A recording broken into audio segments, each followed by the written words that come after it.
Mirada Económica.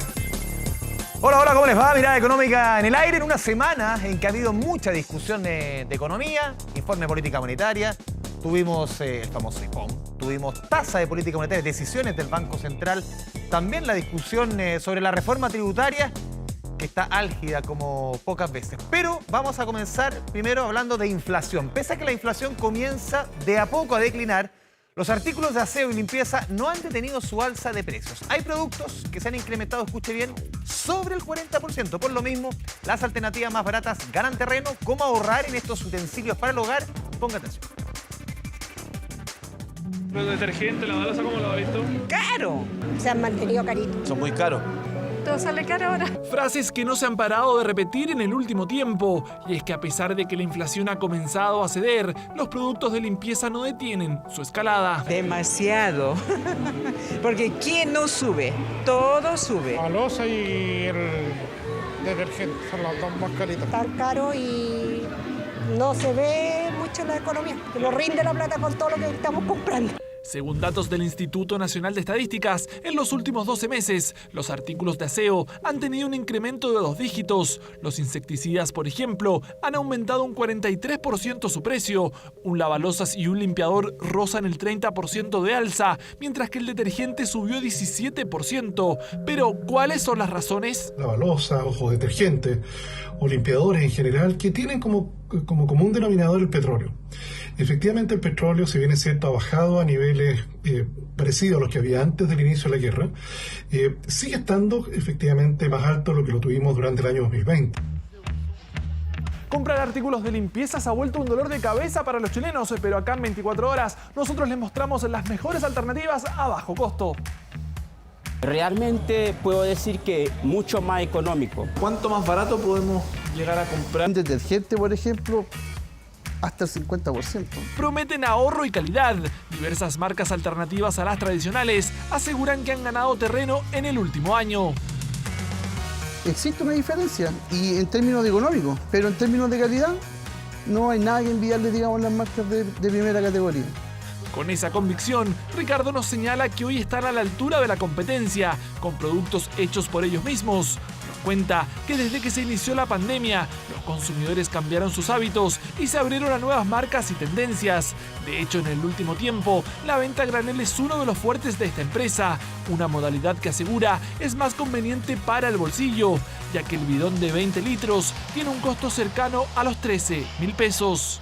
Todos los meses aumenta la venta a granel. Detergente, lavalosa, limpia piso y antigrasa. Un bidón trae 20 litros, que en el fondo serían 4 bidones de 5.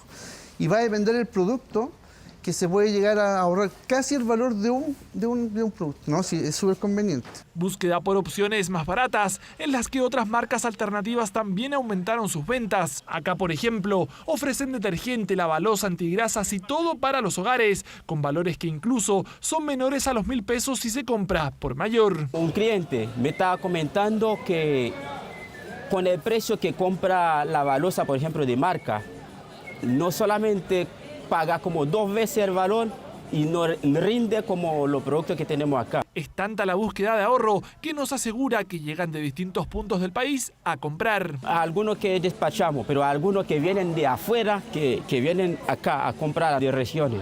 Por ejemplo, de Valparaíso, de muchas regiones. Por los precios, tenemos precios súper más económicos, como la mitad de los precios de marca. Uso de marcas alternativas al que cada vez se suman más personas. Estefanía es una de ellas. Nos cuenta que comenzó con temor, pero que tenía que hacerlo para hacer rendir su presupuesto. Y lo he visto el cambio muy bien. Ya voy hartas lavadas, que antes la hago con el otro detergente confiando, pero he optado por este detergente que es más barato. Y son buenos. No he notado diferencia solamente en el precio. Rinde igual que los demás detergentes. Fórmulas de ahorro en productos de uso diario que se esperan puedan detener su alza en los próximos meses. Por ahora, lo que queda es cotizar y buscar la mejor opción para su bolsillo. Para profundizar en una semana generosa en materia económica, estamos con el economista jefe del Santander, Claudio Soto. Claudio, bienvenido nuevamente. Hola, Andrés. Aquí al estudio de Televisión Nacional Chile. ¿Cómo te va? Muy bien. A ver, lo primero, lo comentamos al inicio, el IPOM tuvo muchos matices, muchas noticias. Partamos por el crecimiento. ¿Cuál es la lectura que hacen ustedes desde el Santander respecto a este crecimiento del 2023? Que, claro, el rango se acorta, el techo se achata, entre comillas, Exacto. y para el 2024 mejora, por lo menos, la perspectiva. ¿Cómo lo ven ustedes? Sí, a ver, yo diría, en términos bien generales, diría que no es un IPOM muy noticioso, ¿Ya? en el sentido de que la visión general que hay plasmada en el informe se alinea bastante con la visión que teníamos, por lo menos nosotros, previo al informe y con lo que ha ido viendo el mercado. Ahora, en términos de crecimiento, yo creo que es donde tenemos alguna diferencia. Yo creo que el crecimiento va a ser más negativo este año, lamentablemente, respecto a lo que tiene el informe. Las cifras en el margen muestran que la economía está todavía con la nariz hacia abajo, estamos cayendo, entonces yo creo que es poco probable que lleguemos a ese rango, yo creo que vamos a estar más bien por debajo de ese rango este año. ¿Tú crees que está menos de menos 0,5? Nosotros tenemos puntualmente menos 0,75 Ya. y yo diría que más bien los récords O sea, son a la baja. ustedes son de los pesimistas dentro Sí. del mercado, entre comillas. Lo que pasó aquí es que el primer trimestre nos sorprendió al alza, a todo el mundo le sorprendió al alza la economía, pero luego los datos que hemos conocido del segundo trimestre más bien muestran una contracción importante, sobre todo los sectores no vinculados a la minería, que son los sectores que están vinculados a la demanda. Comercio. Construcción, comercio, incluso los servicios ¿Ya? que habían sorprendido al alza, ya en los últimos datos empiezan a mostrar una tendencia a la baja. ¿El segundo semestre cómo lo ven ustedes? Porque muchos han dicho, claro, el primer semestre es el peor de todo, muestra la peor cara, y el segundo semestre debiese ser mejor. ¿Ustedes no lo ven tan así? Yo creo que no. Yo creo que el segundo trimestre vamos a ver cifras negativas, tercer trimestre también, y recién quizás hacia el cuarto trimestre, más bien por efectos de bases de comparación, veamos tasas de crecimiento positivas. Pero van a ser efectos base. La economía como un todo no va a tener todavía un dinamismo muy grande hacia fines de año. En esta materia, el Banco Central en su informe pone el foco en la inversión. ¿Cómo lo ven ustedes? Ahí es uno de los puntos que preocupa. ¿Cómo ven ustedes el tema de la inversión y las malas predicciones del Central? La inversión en general está plana, no es que esté cayendo todavía en los datos que conocemos hasta ahora, está más bien plana en nivel que recuperó parcialmente lo que se perdió con la pandemia. Yo creo que lamentablemente hacia adelante sí vamos a ver una contracción de la inversión. Las cifras en el margen, como te mencionaba, la parte de construcción, por ejemplo, son más débiles. La parte maquinaria, por llamarla de alguna manera, ha estado muy impulsada por la minería. Eso tiene una posibilidad de seguir avanzando, pero es limitada. Va a depender mucho de lo que pase en la minería. Si no hay inversión en la minería, lamentablemente yo creo que vamos a ver una contracción más significativa en la inversión a nivel general. Claudio, ¿cuáles son los elementos que ustedes están viendo que están condicionando este 2023? Porque claro, aquí se cruza la política con la economía, las discusiones en paralelo en el Congreso, en el Consejo Constituyente. ¿Cuáles son los elementos, a su juicio, que están condicionando este ritmo de la economía? Yo creo que la economía, de alguna manera, este año ya está bastante jugada. Estamos cerrando el primer semestre, las decisiones de gasto en general se toman con algo de antelación. El costo de financiamiento no va a variar mayormente de aquí a los próximos meses, por lo tanto yo creo que este año está bastante jugado. La desaceleración ha estado muy condicionada por la política del Banco Central. La subida de tasas ha hecho que el costo de financiamiento, como te digo, sea muy alto. Eso ha impactado el consumo, la inversión. La incertidumbre política creo que ha sido un factor relevante. Ha ido mejorando, creo yo, en el sentido de que está más acotado el escenario político, por lo menos en términos de los grandes cambios institucionales, ¿no? Todo el tema constitucional da la sensación que se ha ido de alguna manera encauzando. Hay ciertamente espacios de incertidumbre hacia adelante, pero creo que son bastante más acotados de los que teníamos hace un año. Pero eso no va a ayudar a la inversión en el corto plazo, sino que eso es más algo de mediano plazo. ¿Y eso es lo que está afectando realmente la inversión o son otros factores?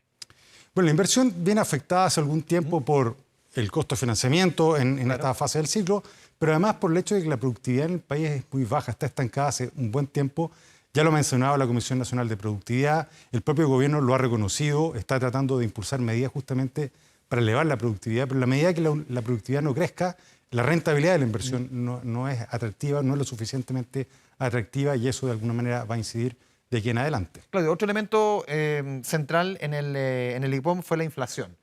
A ver, el Banco Central hace un tiempo proyectaba, hace 2 IPOM, 3,6. Después de inflación para el 2023. Después sube a 4,6. Ahora recorta a 4,2. Uno dice, ¿para dónde va el Banco Central? Un poco zigzagueante. Se pasó de rosca quizá en la anterior y ahora recoge un poco el guante. ¿Cómo lo ves tú? Cuando ellos proyectaron 3,6%, yo creo que había una diferencia grande respecto a lo que estaba viendo el mercado en ese momento. Nosotros tenemos una estimación más cercana al 5% en ese momento. De ahí en adelante nosotros hemos ido recortando las proyecciones de inflación para este año, básicamente porque el precio del petróleo a nivel global se ha mantenido muy bajo, el tipo de cambio en Chile se ha mantenido apreciado y lo que viene de aquí en adelante es una economía que nosotros estamos viendo más débil. Eso nos ha llevado a ir moviendo a la baja la proyección de inflación.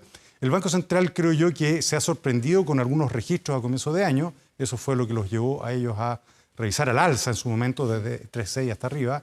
Pero luego, ahora en lo más reciente, creo que los mismos elementos que tenemos nosotros los han llevado a mover su proyección. O sea, la inflación de marzo que fue muy alta, la de mayo que fue muy baja. Exactamente. Y de alguna manera han pasado dos cosas acá. Uno, que por ejemplo en el caso del petróleo, la OPEP ha hecho políticas de recorte para tratar de impulsar el precio se ha mantenido y el bien precio parejo. no ha subido. Y en el caso del Banco Central de Chile, el propio programa de acumulación de reservas que anunciaron hace poco no tuvo mayor impacto en la moneda. Por lo tanto, uno puede pensar que no va a haber grandes factores que vayan a alterar esos dos elementos que son claves para la inflación de aquí en adelante. ¿Deja de ser preocupación la inflación para nuestra economía? Porque uno ve también, lo compara con lo que está sucediendo en Estados Unidos, la Reserva Federal, su máximo representante dice, vamos a seguir subiendo tasas. O sea, en el mundo el tema inflacionario sigue siendo tema en Estados Unidos y en Europa. En Chile, ¿cómo lo ves tú? Yo creo que esa es una de las grandes paradojas que vamos a tener de aquí en adelante. Probablemente los bancos desarrollados van a seguir subiendo tasas. De hecho, esta semana tuvimos subida de tasas del Banco de Inglaterra, muy fuerte. El Banco de Noruega también subió tasas. El mundo desarrollado en general todavía está en la fase de subida de tasas. Y nosotros estamos discutiendo acá en Chile la posibilidad de recortes de tasas, que yo creo que se van a materializar en la próxima reunión de julio. ¿Por qué se produce esta discrepancia del ciclo monetario de tasas? Básicamente porque el Banco Central se anticipó a la subida de la inflación. El Banco Central en Chile fue particularmente agresivo en subir la tasa, lo subieron rápido y antes que los otros bancos centrales, y eso es lo que les da espacio para recortar la tasa de aquí en adelante. Ahora, la inflación dejó de ser un problema, hay riesgos ciertamente, sí, pero el escenario base que todo el mundo tiene en la cabeza, los analistas, el propio Banco Central, es que esto va a ir a la baja. ¿Y cuáles son los riesgos, ves tú? Porque claro, uno dice, por lo menos este año el tema de los retiros no es tema. Ya no fue el tema, por ejemplo, de los autopréstamos. ¿Por dónde van las preocupaciones para el ámbito inflacionario? Yo creo que la gran preocupación son los ítems volátiles. ¿Ya? Los ítems volátiles son los que han ayudado a bajar la inflación en los últimos petróleo, meses. por ejemplo, tú mencionabas. El petróleo, los alimentos. Y creo que el riesgo es que eventos geopolíticos, por ejemplo, el tema de la guerra en Ucrania u otros fenómenos, puedan llevar a un rebote en estos precios que haga que la inflación deje de bajar y pueda subir. Ese riesgo lo veo acotado, de todas maneras, pero es uno de los riesgos que existen de aquí en adelante. Tú mencionabas recién tasa política monetaria, la reunión del Banco Central de principios de esta semana. ¿Cuál es la lectura que haces de esto de mantener las tasas? Estaba la división un poco en el mercado, esa división que también se traspasa al Consejo. Pocas veces hay un 3-2, entre comillas, hay una discrepancia a ese nivel. ¿Cómo analizas la decisión del Central? Yo creo que era una decisión compleja. Yo creo que los momentos de quiebre en la política monetaria son momentos de decisiones complejas, donde el Consejo tiene que evaluar muy bien a la hora de embarcarse en una trayectoria de alza o de recortes de tasa. Yo creo que estamos ahí. Hay muchos elementos que apuntan a la necesidad de ir recortando la tasa. Hay riesgos también de esa decisión y yo creo que ahí es donde se plantea la heterogeneidad de visiones del Consejo. Probablemente algunos consejeros quieren tener algo más de certeza antes de iniciar los recortes de tasa. Otros consejeros ya consideraban que estaban los elementos sobre la mesa como para iniciar este proceso. Yo creo que en julio, que es la próxima reunión, los datos que vamos a conocer probablemente les van a reafirmar la visión de que ya es momento de iniciar. ¿Cuánto crees tú más o menos? El recorte va a ser de por lo menos 50 puntos base. Ya lo vimos en esta reunión que estuvo la opción de recortar 50 puntos base. Por lo tanto, va a estar sobre la mesa 50 o más en la próxima reunión. Y los próximos dos datos claves que ellos van a ver son un IMASEC bajo y un IPC que va a estar nuevamente en torno al 0,1, quizás 0,2.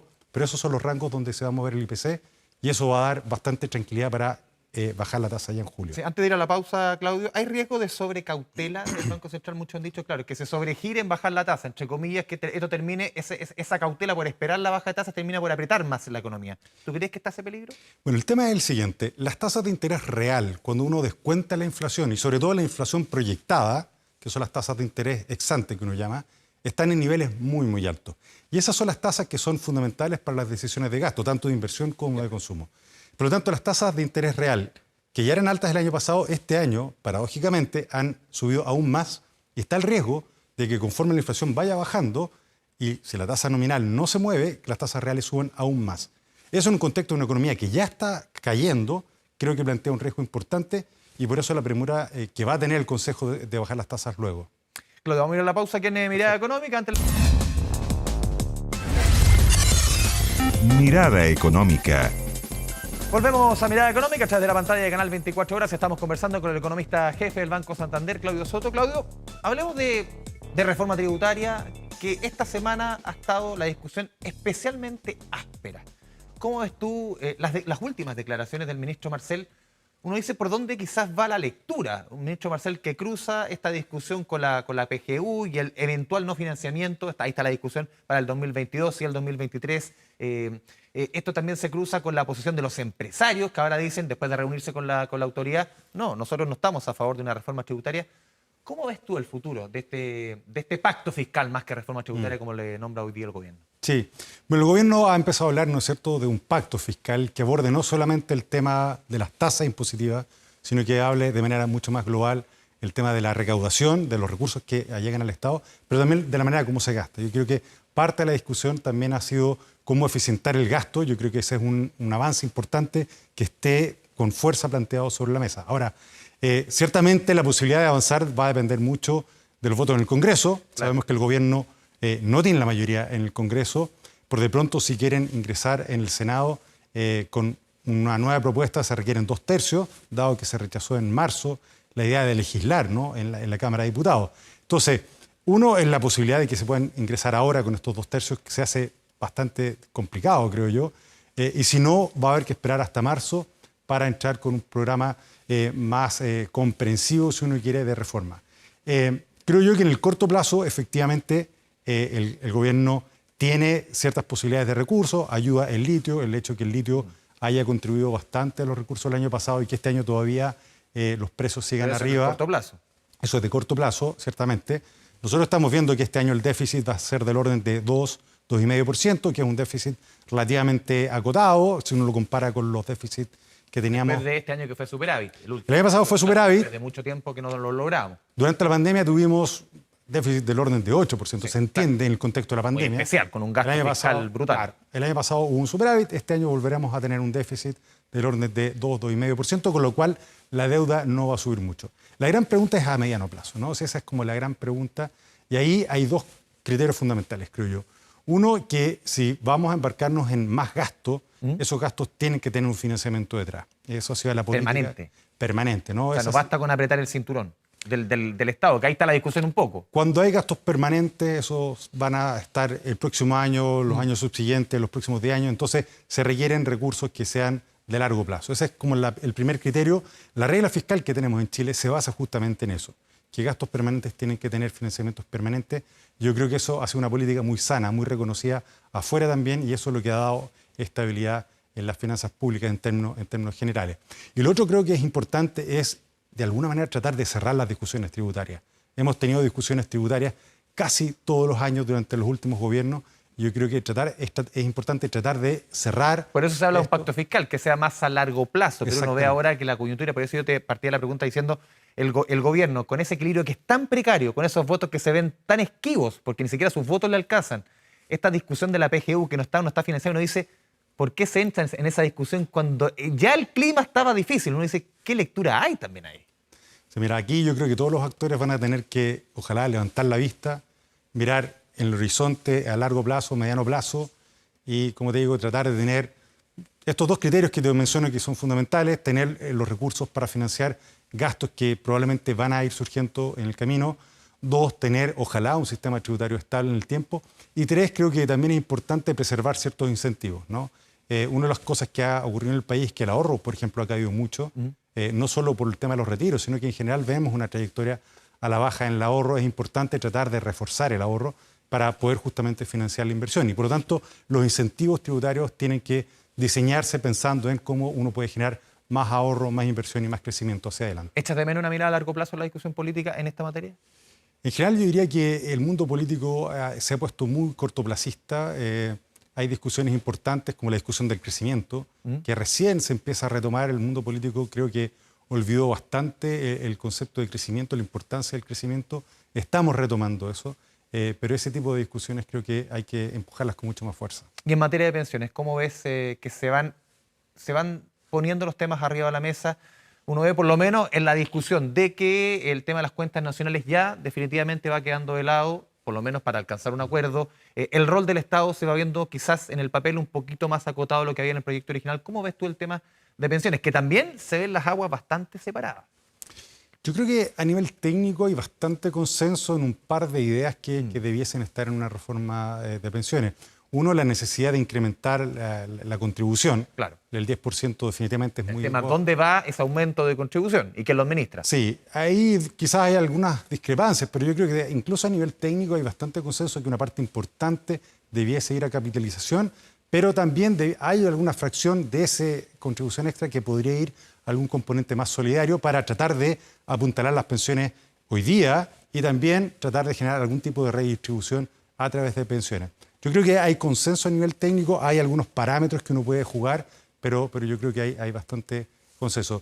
Hay más disenso, creo yo, en la visión más ideológica, ¿no? Claro. En la visión de cuál es el rol de las AFP, cuál es el rol del Estado. Ahí es donde hay algunas fricciones, pero yo creo que si hay voluntad de avanzar, están los elementos para llegar a ese acuerdo. Por último, Claudio, se nos va yendo el tiempo. ¿Cuáles son los principales nubarrones que tú ves para este segundo semestre del 2023? Tú decías, claro, el primer semestre ya está prácticamente jugado. ¿Cuáles son los principales nubarrones? Como pocas veces, y lo hemos conversado varias veces durante el programa, lo económico se ve cruzado con lo político. ¿Cuáles son los principales nubarrones en materia nacional e internacional para nuestra economía? Bueno, en el corto plazo yo diría que los riesgos son más bien por el lado internacional. Es verdad que el año pasado la política estuvo muy cargada en Chile y eso condicionó, creo yo, mucho la economía. Pero yo creo que este año, por lo menos, da la sensación que la parte política, lo que llevamos hasta ahora, no debiese generar mayores ruidos. Y es la parte internacional la que podría generar problemas. Uno están los temas financieros a nivel internacional, Estados Unidos, Europa. Ya vimos los problemas de los bancos hace un par de meses atrás. Ese es un riesgo latente. El Banco Central, en su informe, lo plantea como los riesgos más importantes que tiene la economía chilena. Y otro riesgo es el tema de China. China se ha desacelerado. Se esperaba que China creciera mucho este año con la apertura post-pandemia, pero lo cierto es que las cifras no han sido tan buenas y eso es un riesgo, creo yo, de aquí en adelante. Y eso nos afecta a nosotros, nuestro primer socio comercial, sin lugar a dudas. El precio del cobre pasó de $4.20 hace unos meses atrás a $3.50, ahora se ha recuperado un poco, pero ese es un riesgo, creo, latente. Y por último está el tema del conflicto en Ucrania. Es un tema que está todavía latente ahí y eso, en caso de escalar, podría tener consecuencias para el mundo y para nuestra economía también. Claudio Soto, economista jefe del Santander, te agradecemos este espacio con Mirada Económica en las 24 horas. Muchas gracias, Andrés. Y a todos ustedes, muchas gracias por la sintonía. Nos vemos la próxima semana. Que les vaya bien. Chao, chao.